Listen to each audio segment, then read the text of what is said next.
The champagne flute shattered against the marble floor, and nobody even looked up. Not at the glass. Not at me. I stood there in my black uniform, white apron tied tight around my waist, holding a silver tray that suddenly felt like it weighed 100 pounds. Caroline Whitmore didn't apologize. She didn't even glance in my direction. She just waved her hand, still laughing at something her husband said, and kept talking as if I were invisible. "Someone clean that up," she said to the air, to no one, to everyone but me. I am Elena Rossi, and that night, I was 28 years old, standing in the grand ballroom of Whitmore Estate Vineyards serving people who had more money in their pockets than I'd seen in my entire life. They didn't know my name. They didn't care. To them, I was just the help. The maid. The girl in the uniform who kept their glasses full and their plates coming. But I wasn't always this. 3 years ago, I was finishing my MBA at Georgetown. I had plans. I had ambition. Then my father got sick, the medical bills piled up like snow in a blizzard, and suddenly all those plans meant nothing compared to keeping him alive. So I took the first job that paid enough. I became invisible. I knelt down and started picking up the glass. My fingers were careful, methodical. One piece at a time. I could feel the eyes of the other staff on me, sympathetic but distant. We all knew the rules. Keep your head down. Don't make waves. Don't expect anything. "Careful, darling," a voice said above me. I looked up. It was Victoria Chen, one of Caroline's friends, holding her own glass and smiling down at me like I was a child. "We wouldn't want you to hurt yourself. Then who would bring us our hors d'oeuvres?" The other women laughed. Polite, tinkling laughter that echoed off the vaulted ceilings. I smiled back, the smile I'd learned to wear like armor, and nodded. "Of course," I said quietly. I finished collecting the glass and stood, balancing the tray with the broken pieces. As I walked toward the kitchen, I heard Caroline's voice rise above the music. "Honestly, it's so hard to find good help these days. They're either incompetent or they think they're entitled to something." My jaw tightened. I kept walking. The Whitmore Estate annual gala was the event of the season. Everyone who was anyone in Virginia's wine country came to this party. Business owners, investors, old money families who'd been here since before the Civil War. The Whitmores had owned this vineyard for 4 generations, and they wore that legacy like a crown. Caroline Whitmore, in particular, seemed to believe it made her royalty. And maybe, in this little corner of the world, it did. I pushed through the swinging kitchen doors. Inside, the staff moved like a choreographed dance. Chefs plated delicate appetizers. Servers loaded trays. Maria, one of the senior waitresses, caught my eye and shook her head. "She got you again?" Maria asked. "Always does," I said, dumping the glass into the trash. "One of these days, you're going to snap." I didn't answer. Because the truth was, I couldn't afford to snap. My father's treatment wasn't covered by insurance. The experimental drugs that were keeping him alive cost more than most people made in a year. I needed this job. I needed the tips from these people who didn't even see me. So I swallowed my pride every single shift, and I told myself it was temporary. Just until Dad got better. Just until I could figure something else out. But 3 years had passed, and nothing had changed. I picked up a fresh tray of canapés and headed back out into the ballroom. The music was louder now, a string quartet playing something classical and elegant. People danced. They laughed. They talked about their vacation homes and their stock portfolios and their children at Yale and Princeton. I moved through them like a ghost, offering food, refilling drinks, collecting empty plates. At one point, I passed by a group of men standing near the fireplace. They were talking business. I recognized Richard Whitmore, Caroline's husband, and a few other vineyard owners from the area. And then I saw him. James Whitmore. Richard and Caroline's son. He was 32, tall, with dark hair and the kind of confidence that came from never having to prove yourself to anyone. He'd just come back from working in Napa Valley, everyone said. He was going to take over the family business eventually. Our eyes met for just a second. He looked at me the way you look at furniture. Acknowledged but unimportant. Then he turned back to his conversation. I kept moving. The night wore on. My feet ached. My face hurt from smiling. Around 11, Caroline called for everyone's attention. She stood at the top of the grand staircase, champagne glass raised, her husband beside her. "Thank you all for coming tonight," she said, her voice carrying across the room. "Whitmore Estate has been in our family for over 100 years, and nights like this remind us why we do what we do. This land, this vineyard, this legacy, it's about more than wine. It's about tradition. It's about family. It's about knowing your place in the world and honoring it." Everyone clapped. I stood against the wall, tray in hand, and watched. Knowing your place. The words echoed in my head. After the speech, the party started to wind down. Guests began to leave, calling for their cars, saying their goodbyes. The staff started cleaning up, moving efficiently through the wreckage of the evening. I was collecting glasses from a side table when I heard Caroline's voice again. "Elena, isn't it?" I turned. She was standing a few feet away, Victoria Chen beside her. Both of them were looking at me with that same amused expression. "Yes, I said. "You've been working here for a while now, haven't you?" 3 years, 3 years. Caroline smiled. "And you're happy here? Doing this?" I didn't know how to answer that. What was I supposed to say? That I hated every second of it. That I felt like I was drowning. That I'd given up everything I'd worked for just to survive. "I'm grateful for the work," I said carefully. Victoria laughed. "That's sweet. You know, Caroline, you're so good to these people. Giving them opportunities they'd never have otherwise." Caroline nodded, as if this were a profound observation. "Well, everyone has their role to play. Some people are meant to lead, and some people are meant to serve. That's just how the world works." Something inside me went very still. "Of course," I said quietly. They walked away, still talking, still laughing. I stood there holding a tray of dirty glasses, and I felt something shift. It was small, almost imperceptible, like the first crack in a frozen lake. But it was there. I finished my shift at midnight. I changed out of my uniform in the staff room, put on my jeans and sweater, and walked out to my car. The night was cold, the sky clear and full of stars. The vineyard stretched out around me, rows and rows of grapevines disappearing into the darkness. I sat in my car for a long time before starting the engine. I thought about Caroline's words. About knowing your place. About people who were meant to lead and people who were meant to serve. I thought about my MBA, collecting dust in a drawer at home. I thought about the business proposals I'd written in school, the ideas I'd had, the future I'd imagined. I thought about my father, lying in a hospital bed, telling me he was proud of me no matter what. And I thought about the Whitmores, standing in their grand ballroom, believing they were untouchable. I started the car and drove home. But something had changed. That small crack in the ice was spreading, slowly, steadily, and I could feel it. They thought they knew who I was. They thought they knew my place.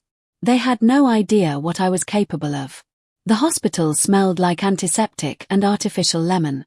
I hated that smell. It clung to my clothes, my hair, my skin, no matter how many times I showered. I sat beside my father's bed, holding his hand. He was asleep, his breathing steady but labored. The machines beeped their endless rhythm, marking time in a way that made every second feel both too fast and too slow. "You don't have to keep doing this," he'd said to me 2 weeks ago, during one of his good days. "The job. The sacrifice. I never wanted this for you, Elena." "I know, Dad," I'd said. "But I'm not losing you." He'd squeezed my hand, tears in his eyes, and we'd sat there in silence because there was nothing else to say. Now, watching him sleep, I thought about what I'd become. 3 years of serving people who looked through me. 3 years of swallowing my pride, my ambitions, my sense of self. And for what? So my father could have a few more months. A few more years. I didn't regret it. I'd never regret it. But I was tired. Bone deep. Soul-crushing tired. My phone buzzed. A text from Maria. "Caroline wants extra staff this weekend. Private party. Good tips. You in?" I stared at the message. Another party. Another night of being invisible.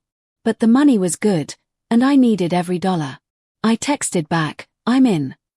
The private party was smaller than the gala, only about 30 people.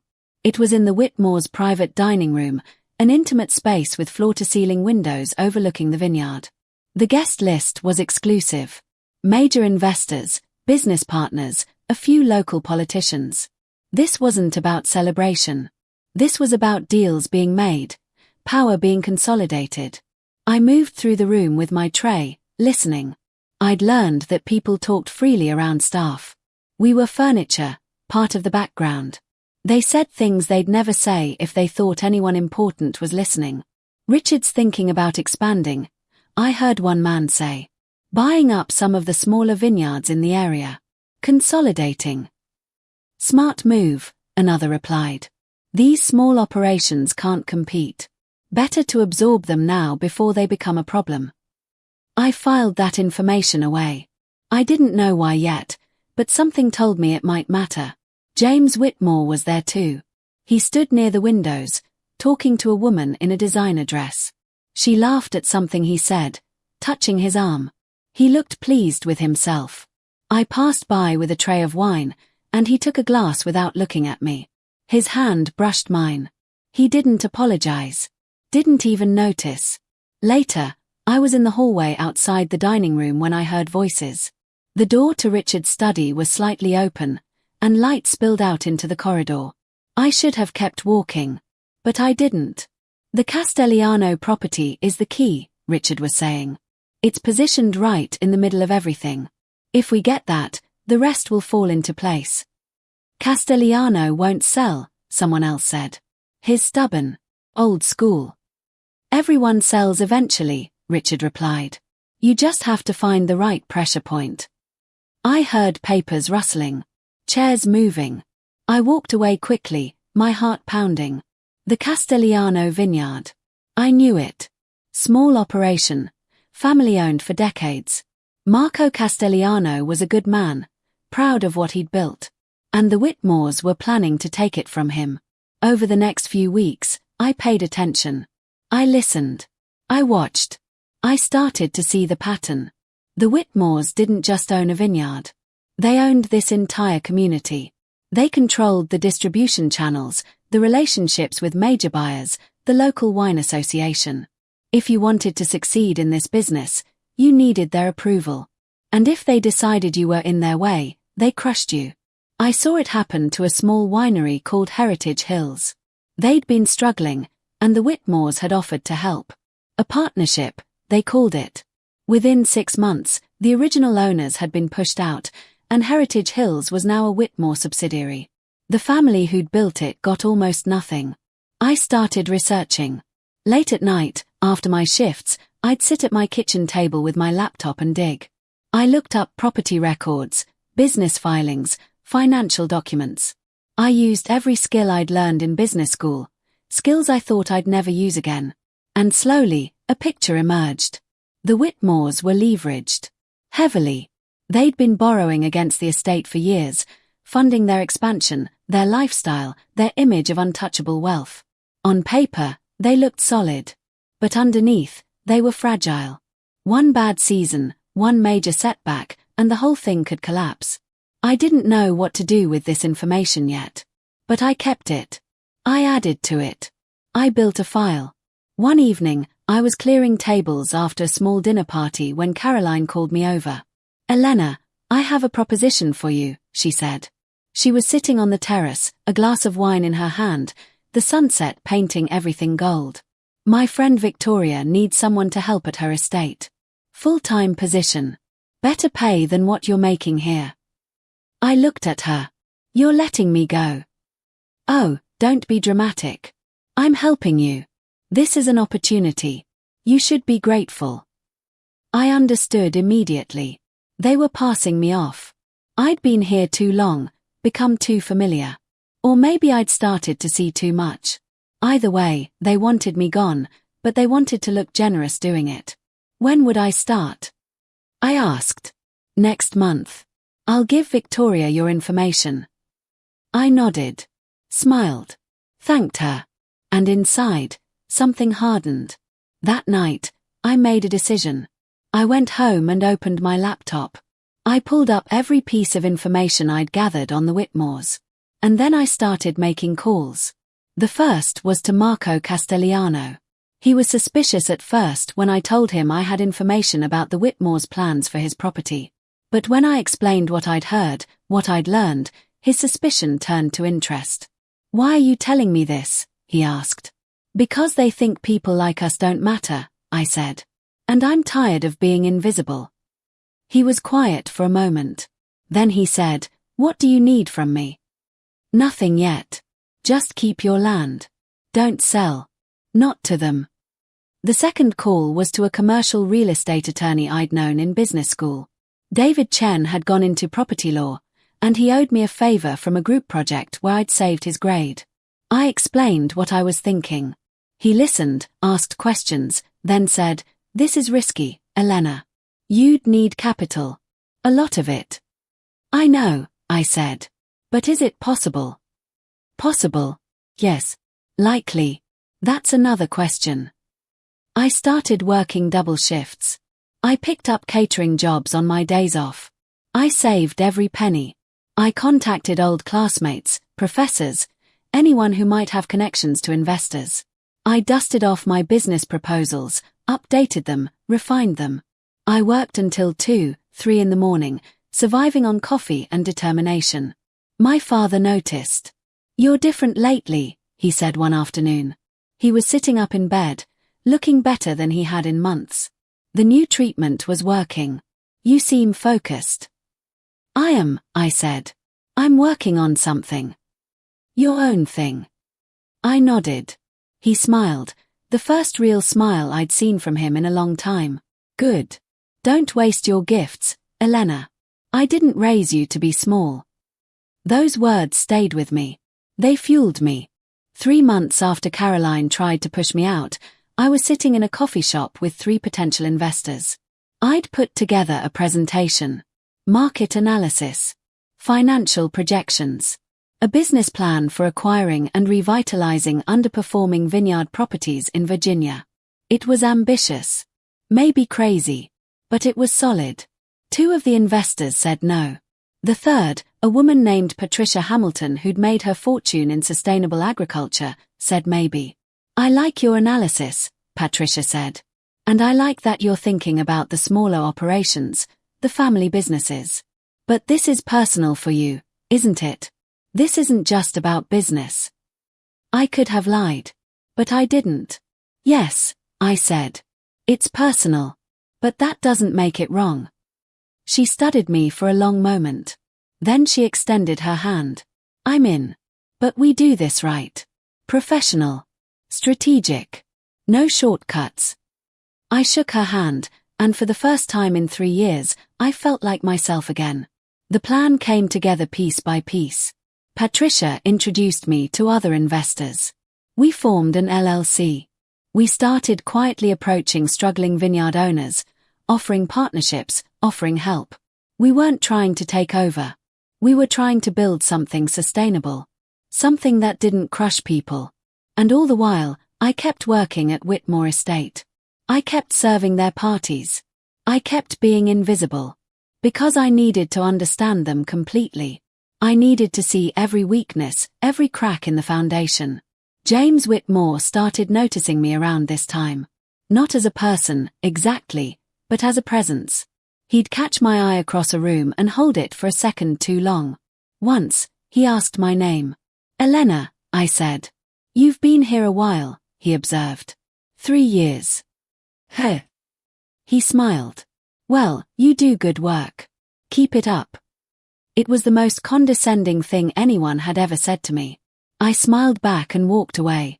6 months into building my business, we made our first major move. A small vineyard called Sunrise Ridge was about to go under. The owner, an elderly woman named Dorothy, was being pressured to sell to the Whitmores at a fraction of what the property was worth. We approached her with a different offer. A partnership. She'd keep ownership.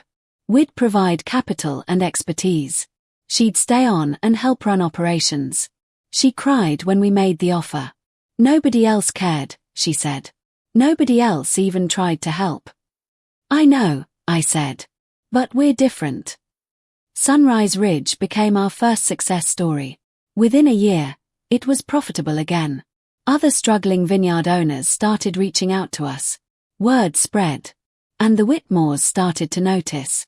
The first time Caroline Whitmore spoke my name with recognition, I was standing in her kitchen arranging wine glasses for a tasting event. She walked in with her phone pressed to her ear, talking to someone about a property acquisition that had fallen through. When she hung up, she looked at me, really looked at me, for the first time in 3 years. Elena Rossi, she said slowly, as if tasting each syllable. You're still here. Yes, I said, keeping my voice neutral. She tilted her head, studying me with an expression I couldn't quite read. I heard something interesting the other day. There's a new investment group buying up properties in the area. Small vineyards mostly. They're calling themselves Rossi Vineyard Partners. My heart was beating fast, but my hand stayed steady on the glass I was holding. That's an interesting coincidence, I said. Is it? Caroline stepped closer. The woman I spoke to at the wine association mentioned the principal was named Elena. Another coincidence. I set down the glass and met her eyes. I suppose there are a lot of Elenas in Virginia. She laughed, but there was no warmth in it. You have 10 minutes to finish here and leave. You're terminated, effective immediately. Of course, I said. I didn't argue. Didn't defend myself. I simply took off my apron, folded it neatly, and placed it on the counter. As I walked toward the door, Caroline spoke again. Did you really think you could compete with us? With our legacy, our connections, our resources? You're nobody, Elena. You'll always be nobody. I paused at the doorway and looked back at her. She stood there in her designer clothes, in her family's estate, radiating certainty. And I smiled. Not the service smile I'd worn for 3 years. A real smile. We'll see, I said. I never went back. The next few months were a war, though most people didn't realize it was happening. The Whitmores started playing hardball. They pressured distributors to drop our partner vineyards. They spread rumors that we were overextended, that our business model was unsustainable. They used every connection they had to try to freeze us out. But they'd made a mistake. They'd underestimated what 3 years of being invisible had taught me. I knew their strategies because I'd watched them deploy those strategies against others. I knew their weaknesses because I'd seen them up close. And I knew something they didn't. The smaller vineyard owners were tired of being afraid. Marco Castelliano became our strongest ally. He'd refused to sell to the Whitmores, and when they tried to punish him by cutting off his distribution channels, we helped him find new ones. He introduced us to other family operations who were struggling, who were scared, who needed support. One by one, we brought them into our network. We weren't trying to build an empire. We were building a collective. A cooperative where the families kept ownership, kept control, but shared resources, distribution, marketing. It was the opposite of the Whitmore model. And it was working. My father's health continued to improve. The experimental treatment had been successful, and his doctors were cautiously optimistic. He'd moved from the hospital to a rehabilitation facility, and then finally home. I hired a nurse to help him, paid for with my salary from Rossi Vineyard Partners. The first time he saw me in a real office instead of a uniform, he cried. I knew you'd find your way back, he said. I always knew. 1 year after Caroline fired me, we made our move on the Castelliano property. Not to buy it, but to develop it. Marco had vineyards, but he'd never had the capital to build a proper tasting room, to market his wines effectively, to compete with the larger operations. We provided that capital. We brought in experts. We turned his small family vineyard into a destination. The grand opening was on a Saturday in September. We invited everyone. Wine critics, distributors, local business owners, tourists. The weather was perfect, warm sun and cool breeze. The property looked beautiful, rustic but polished, authentic but professional. Marco stood at the entrance greeting people, his family beside him, all of them beaming with pride. And the Whitmores weren't invited. James Whitmore showed up anyway. He arrived alone, driving his luxury sedan, wearing sunglasses and an expensive suit. He walked through the crowd like he owned the place, smiling, shaking hands. When he saw me, he stopped. "Elena," he said. "This is impressive. Really. I had no idea you had this in you." "Most people don't see what they're not looking for," I replied. He laughed. "Fair enough. Listen, I wanted to talk to you about a potential partnership. My parents are stuck in their ways, but I think what you're doing here has merit. Maybe we could work together." I looked at him. At his confident smile, his casual posture, his assumption that I would jump at the chance to align myself with the Whitmore name. I thought about the glass I'd cleaned up off their floor, the condescending comments, the years of being treated like furniture. "No, thank you," I said. "We're doing fine on our own." His smile faltered. "You're making a mistake. This industry runs on relationships, and you're burning bridges you don't need to burn." "I'm not burning anything," I said calmly. "I'm just choosing who I build with. And it's not you." He stared at me for a long moment, then shook his head and walked away. I watched him go, and I felt nothing. No anger, no satisfaction, just certainty. The Castellano opening was the beginning of something bigger. Over the next 6 months, 3 more of our partner vineyards opened new facilities. We launched a collective brand, Virginia Heritage Wines, that showcased all our producers. Wine critics started paying attention. We won awards. Our revenues grew. And the Whitmores started to struggle. It turned out my research had been accurate. They were overextended. When several of their acquisition targets chose to partner with us instead, they lost the growth they'd been counting on. When distributors realized there was an alternative to the Whitmore monopoly, some of them diversified. It wasn't dramatic. It wasn't a collapse. It was a slow erosion of power, market share slipping away percentage point by percentage point. I learned about their real troubles through David Chen, my attorney friend. He called me one evening with news. "Whitmore Estate just listed for sale," he said. "Quietly, through a private broker. They're trying to avoid publicity, but word's getting out." I sat down slowly. The whole estate. The whole thing. Vineyards, house, legacy. All of it. They're calling it retirement, but the numbers tell a different story. They're in trouble, Elena. Real trouble. I didn't sleep that night. I lay in bed thinking about what this meant. The Whitmores, the family that had seemed so untouchable, so permanent, were selling everything. Part of me felt vindicated. But another part felt something more complicated. This had never been about destroying them. It had been about building something better. The next morning, I called Patricia Hamilton. "I need to run something by you," I said. "It's big. And it's risky. But I think it's right." 2 weeks later, I sat in a conference room with the Whitmore family's attorney. Patricia was beside me, along with David and 2 other members of our investment team. Across the table sat Richard and Caroline Whitmore. James wasn't there. I'd heard he'd already moved to California, distancing himself from the family's financial problems. Richard looked older than I remembered. Tired. Caroline's face was carefully composed, but I could see the tension in her jaw, the tightness around her eyes. Their attorney laid out the terms of the sale. The asking price. The assets included. The timeline. When he finished, I slid a folder across the table. "We'd like to make an offer," I said. Caroline's eyes widened slightly. "You?" "Rossi Vineyard Partners," I corrected. "Along with our investment consortium." Richard opened the folder and scanned the documents. His expression shifted from surprise to confusion to something that might have been respect. "This is a serious offer," he said quietly. "It is," I confirmed. "But there are conditions." I explained our proposal.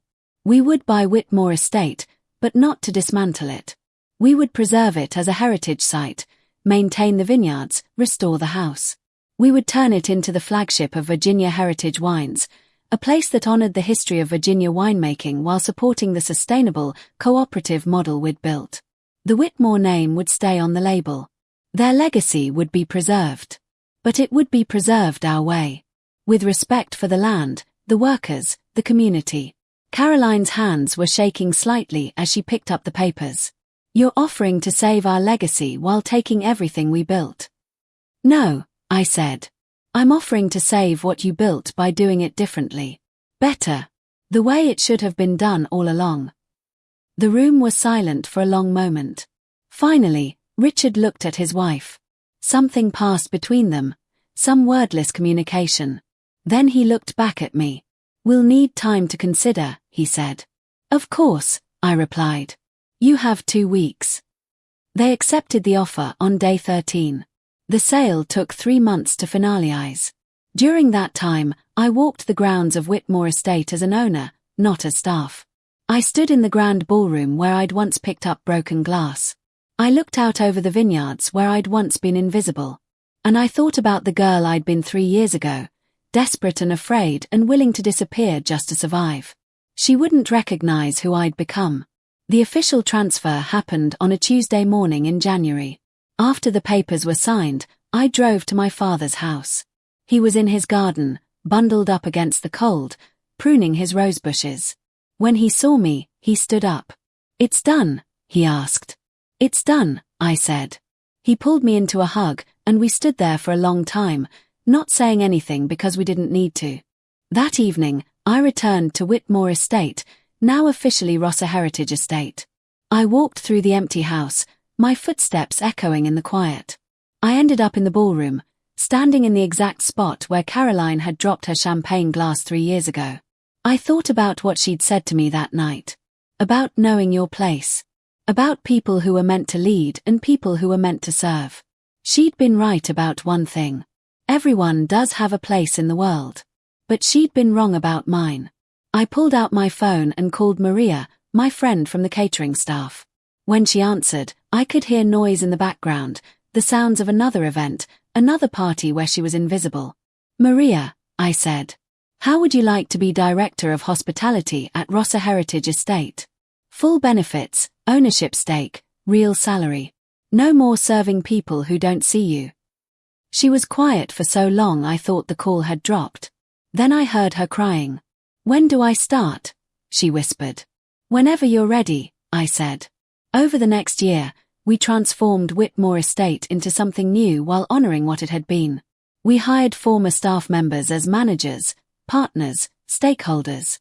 We created a training program for young people interested in the wine industry. We opened the grounds to the community for events, education, celebration. And every year, on the anniversary of that first gala where Caroline dropped her glass, we held our own event. An open house where everyone was welcome. Where nobody was invisible. Caroline and Richard Whitmore moved to Florida. I heard they bought a small condo near the beach. Sometimes I wondered if they thought about what they'd lost. If they understood that they hadn't just lost a property, they'd lost relevance because they'd never valued the people who made their world possible. I hoped they did.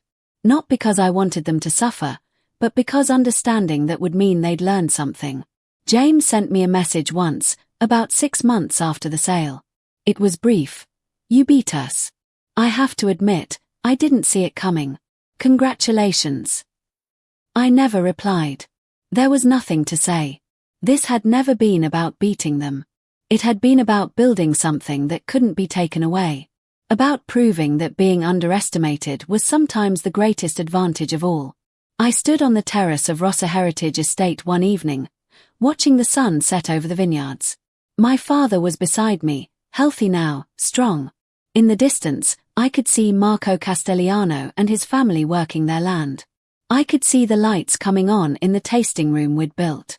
I could hear laughter from the staff preparing for tomorrow's event. 3 years ago, I'd been nobody. Invisible. A girl in a uniform picking up broken glass. Now I was Elena Rossi, founder and CEO of Rossi Vineyard Partners. Owner of the estate where I'd once been treated like furniture. Builder of a business model that valued people over profit, sustainability over exploitation, community over conquest. They'd called me a maid. And I'd bought the empire they thought would last forever. My father squeezed my shoulder. "Are you happy?" he asked. I thought about it. About the journey, the sacrifices, the long nights and the moments of doubt. About standing in that ballroom with broken glass in my hands, feeling small and powerless. About who I was now. "Yes," I said. "I'm happy. And I'm just getting started." The sun dipped below the horizon, painting the sky in shades of gold and amber. And in that moment, I understood something fundamental. Revenge wasn't about destruction. It was about transformation. It was about taking every dismissal, every condescension, every moment of being undervalued, and turning it into fuel. They'd thought they knew my place. They'd been wrong. And that made all the difference.